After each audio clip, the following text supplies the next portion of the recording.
आइए बच्चों, जैसे कि आप लोगों को पता है कि हम लोग अभी देख रहे हैं क्विक रिवीजन। हर एक बार क्वेश्चन यहीं से आता है, ठीक है। तो आइए थोड़ा सा शॉर्ट रिवीजन करते हैं हम लोग। तो आइए देखते हैं। प्रश्न संख्या 1 कहता है बोल्शेविक क्रांति कब हुई थी। इसका ऑप्शन में मारिएगा, 20 सही आंसर होगा इसका, ठीक है। कौन सा आंसर होगा इसका? 20 सही आंसर होगा, 20 का सही आंसर होगा। आगे बढ़ते हैं हम लोग प्रश्न संख्या 2 की ओर। हिंद चीन पहुंचने वाला प्रथम व्यक्ति कौन था? हिंद चीन पहुंचने वाला प्रथम व्यक्ति कौन थे? कहिएगा पुर्तगाली थे। कौन थे? पुर्तगाली थे। ऑप्शन नंबर इसका सी आंसर होगा, ठीक है। आगे चलते हैं हम लोग क्वेश्चन नंबर 3 पे। असहयोग आंदोलन का प्रस्ताव कांग्रेस ने किस वर्ष असहयोग आंदोलन का प्रस्ताव कांग्रेस ने किस अधिवेशन में पारित किया था? ठीक है, इसका आंसर मारिएगा। ऑप्शन नंबर इसका हो जाएगा ए आंसर होगा, ठीक है। सितंबर 1920 कलकत्ता में। आइए प्रश्न संख्या 4 देखिए। राष्ट्रीय स्वयंसेवक संघ की स्थापना कब और किसने किया था? इसका ऑप्शन नंबर मारिएगा, 20 का सही आंसर होगा, ठीक है। क्या मारिएगा? 20 का सही आंसर होगा। 1925 में केवी हेडगेवार ने, ठीक है। आइए देखते हैं प्रश्न संख्या 5। इंग्लैंड में सभी स्त्री एवं पुरुषों को वयस्क मताधिकार कब प्राप्त हुआ? ठीक है, कहेगा 1918 में। ऑप्शन में इसका सही सी इसका सही आंसर होगा, ठीक है, 1918 में। आगे चलते हैं हम लोग प्रश्न संख्या 6 की ओर। कहते हैं कौन सा सामाजिक वर्ग बुद्धिजीवी वर्ग के रूप में उभर कर बाहर आया? ठीक है, कहेगा ऑप्शन में इसका डी आंसर मारेगा, मध्यम वर्ग। कौन सा? मध्यम वर्ग मारेगा, मध्यम वर्ग हो जाएगा इसका। आगे चलते हैं हम लोग प्रश्न संख्या 7 की ओर। 7 कहता है कि प्राचीन काल में किस स्थल मार्ग से एशिया और यूरोप का व्यापार होता था? कहेगा रेशम मार्ग से। किस मार्ग से? रेशम मार्ग से कहिएगा, ठीक है। ऑप्शन बी सही आंसर होगा इसका। आगे चलते हैं हम लोग प्रश्न संख्या 8 की ओर। कहता है आर्थिक संकट के कारण यूरोप में कौन सी नई शासन प्रणाली का उदय हुआ था? कहेगा फासीवादी नाजीवादी शासन का। ऑप्शन में इसका सी इसका सही आंसर होगा, ठीक है। आगे चलते हैं हम लोग प्रश्न संख्या 9 की ओर। ना कहता है किस पत्र ने रातों रात वर्नल कैलिफोर्निया प्रेस एक्ट से बचने के लिए अपनी भाषा बदल ली थी? कहेगा अमृत बाजार पत्रिका, ठीक है। अब 10 नंबर क्वेश्चन देखते हैं हम लोग। किसने कहा मुद्रण ईश्वर की दी हुई महानतम देन है? तो कहेगा मार्टिन लूथर ने कहा था। किसने कहा था? मार्टिन लूथर ने कहा था। आइए ऑप्शन 20 का सही आंसर है। चलते हैं 11 नंबर क्वेश्चन पे। सोपानी कृषि किस राज्य में प्रचलित है? उत्तराखंड में प्रचलित है। सोपानी कृषि उत्तराखंड में प्रचलित है, ध्यान रखिएगा। आगे चलते हैं हम लोग 12 में। कहता है प्राणियों के शरीर में कितने प्रतिशत जल की मात्रा होती है? 65%। आप लोग टिक करके आइएगा, ठीक है, 65%।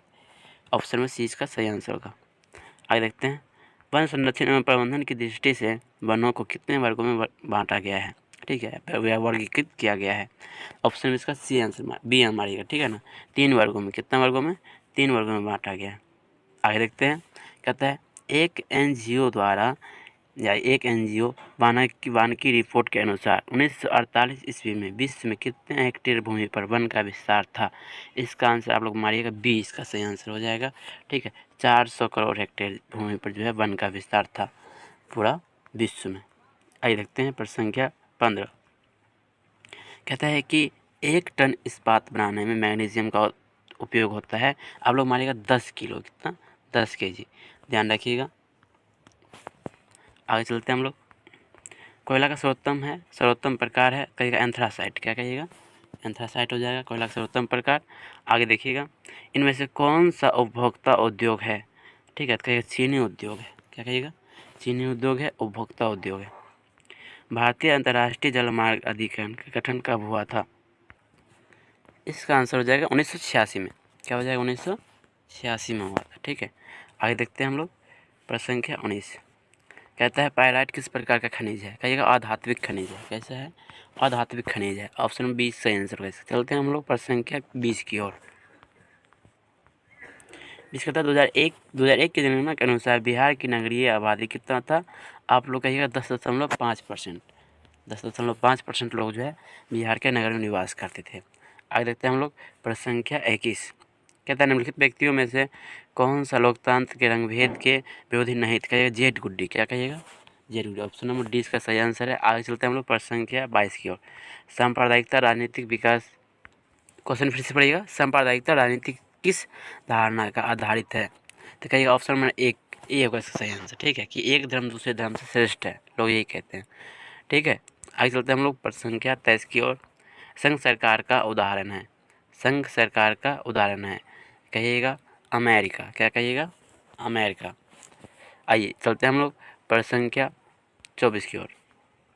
भारतीय लोकतंत्र में सत्ता के विरुद्ध जन आक्रोश किस दशक में फैलाया था? 1970 के दशक में। कौन से दशक में? 1970 के दशक में।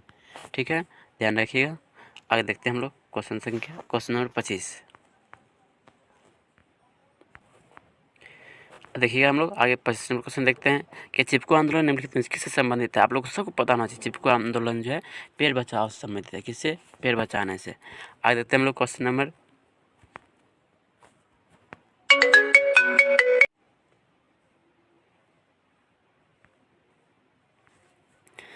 देखिए क्वेश्चन देखिएगा, यहाँ बोला है तारी विरोध आंदोलन निम्नलिखित में से किस प्रांत से शुरू किया गया? कहिएगा आंध्र प्रदेश से। कहाँ से? आंध्र प्रदेश से तारी विरोध आंदोलन। ठीक है, आगे देखते हैं हम लोग प्रश्न संख्या 27 में राजनीतिक दलों की नींव सर्वप्रथम किस देश में पड़ी थी? तो कहिएगा ग्रेट ब्रिटेन में। कहाँ कहिएगा? ग्रेट ब्रिटेन में सबसे पहले राजनीतिक दलों की नींव पड़ी थी। गठबंधन की सरकार बनाने की महत्तम संभावनाएं किस प्रकार के दलीय में रहता है? तो आप लोग कहिएगा बहुदलीय व्यवस्था में। किसमें रहता है? गठबंधन का सरकार बनाने के लिए बहुदलीय व्यवस्था में। निम्नलिखित में से कौन सा राष्ट्रीय दल नहीं है? कहिएगा जनशक्ति पार्टी। लोक जनशक्ति पार्टी जो है राष्ट्रीय दल नहीं है। ठीक है, आगे देखिए प्रश्न संख्या 30 है इनमें से किस देश की मिश्रित अर्थव्यवस्था है? कहिएगा भारत की मिश्रित अर्थव्यवस्था। किसका? भारत का। ऑप्शन नंबर सी इसका सही टिक करके आगे बढ़ेंगे हम लोग। इनमें से किसे पिछड़ा राज्य कहा जाता है? आप लोग कहिएगा बिहार को पिछड़ा राज्य कहा जाता है। ठीक है, आगे आइएगा शेयर बाजार। क्या कह रहा है? शेयर बाजार का संस्था नियामक संस्था कौन है? कहिएगा इसके लिए है SEBI। SEBI। ठीक है, आगे चलते हम लोग देखते हैं इनमें से कौन संस्थागत वित्त की संसाधन है? इनमें से कौन संस्थागत वित्त का संसाधन है? ठीक कहिएगा ऑप्शन नंबर इसका मारिएगा सी इसका सही आंसर होगा। ठीक है, व्यावसायिक बैंक। ठीक है, आगे चलते हम लोग देखते हैं प्रश्न संख्या 34। भारत में वित्तीय राजधानी किस शहर कहा जाता है? कहिएगा मुंबई कहा जाता है। किस कहा जाता है? मुंबई को वित्तीय राजधानी कहा जाता है मुंबई को। ठीक है, भारत में इनमें से कौन सा बीमारू राज्य नहीं है? इसके लिए कहिएगा आप लोग बीमारू राज्य कर्नाटक। सी इसका सही आंसर होगा। ठीक है, कर्नाटक बीमारू राज्य नहीं है। आगे चलते हम लोग देखते हैं प्रश्न संख्या 36। वैश्विक के मुख्य अंग कितने होते हैं? वैश्वीकरण के मुख्य अंग कितने होते हैं? कहिएगा 5 अंग होते हैं। कितने होते हैं? 5 अंग। ऑप्शन यहाँ पे होगा। हाँ देखिए 5 अंग होते हैं। कितने होते हैं? 5 अंग। आगे देखते हैं प्रश्न संख्या 37 में भारत में उपभोक्ता संरक्षण अधिनियम की घोषणा कब हुई?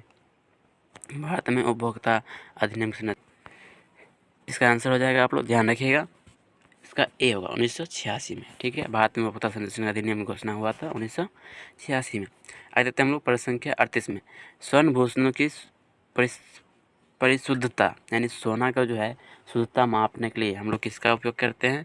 तो हॉलमार्क। किसका कहेंगे? हॉलमार्क का। अगर ध्यान रखिएगा खाने की खाद्य पदार्थ का बात करें तो मारिएगा एक मार्क का। ठीक है, आगे चलते हैं हम लोग प्रश्न संख्या 39 में नदियों में बाढ़ आने का प्रमुख कारण आप लोग कहिएगा वर्षा की अधिकता। नदियों में बाढ़ आता है वर्षा के अधिकता कारण। ठीक है, आगे देखिएगा भूकंप संभावित क्षेत्रों में भवनों का आकृति कैसी होनी चाहिए? एक आयताकार भवनों का आकृति होना चाहिए। ठीक है, आगे देखते हैं हम लोग 41 नंबर क्वेश्चन वेस्ट लिस्ट की संधि किन देशों के बीच हुई थी? कहिएगा वेस्ट लिटोवस की संधि किन दो देशों के बीच हुई थी? आप लोग कहिए इसके लिए आंसर डी मारिएगा। रूस और जर्मनी के बीच हुआ था। किसके बीच? रूस और जर्मनी के बीच। आगे आते हैं हम लोग प्रश्न संख्या 42 से। ठीक है बच्चों, तो अब क्लास लेने जा रहे हैं। पार्ट 2 आपको शाम में अपलोड होगा, देखते रहिएगा। और इसको क्विक रिवीजन है तो फास्ट देखिएगा। नहीं समझ में आया दोबारा देखिए, 3 बार देखिए, थोड़ा याद हो जाएगा आपको। ठीक है, क्वेश्चन यहीं से रहता है। ये सिर्फ सामाजिक विज्ञान का है, आपको विज्ञान का, गणित का, सबका मिलेगा। सारा क्वेश्चन यहीं से रहेगा। ठीक है, आज देखते रहिए। तब तक मिलते हैं हम लोग अगले वीडियो में। तब तक के लिए जय हिंद।